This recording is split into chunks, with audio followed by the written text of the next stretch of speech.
Botanists are using technology to reach wider audiences.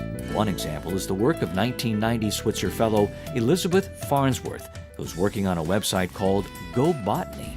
This is Switzer Network News. The idea for Go Botany came from the wish to reach out to a much broader audience of people, including students, kids, teenagers, adults, all ages, to encourage them to become interested in plants throughout New England, because we have such a rich flora here. If you're interested in identifying a particular plant, say you're out in the field and you're standing in front of a tree and you don't know whether it's a spruce or a pine, you can enter our plant identifier. It's an interactive key, something like 20 questions, right, that allows you to answer specific questions about the plant you have, gradually narrowing down the species that might be the plant that you're interested in, by encouraging you to actually go through the steps of identifying a plant, rather than just sort of maybe sending out a photo and getting the answer back.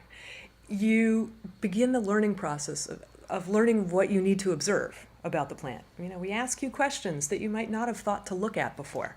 What's the texture of the bark? Are the flowers fuzzy?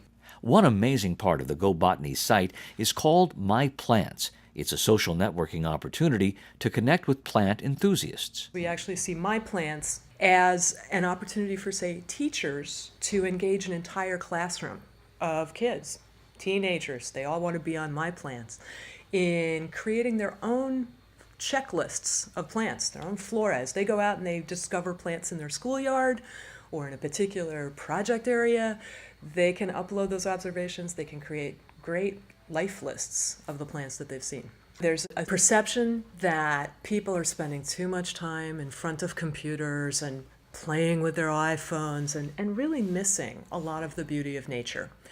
And our vision here is to get people out in nature, but also giving them the tools that will help them experience it that much more richly. It is fabulous to be part of this field. We are continuing to discover new species moving into our area, new species that have been discovered by the science of botany. You know, species are getting named and renamed all the time. We have a suite of about 700 volunteers who are interested in plants and go out on the New England landscape, working with New England Wildflower Society, and every summer they discover dozens of new populations of rare plants. So it's a question of getting eyeballs out on the landscape, people learning to look for plants, having some innate curiosity, and then having the tools to identify them.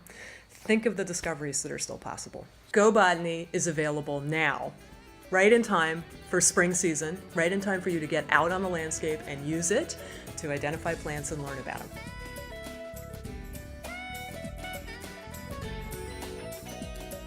This is Switzer Network News.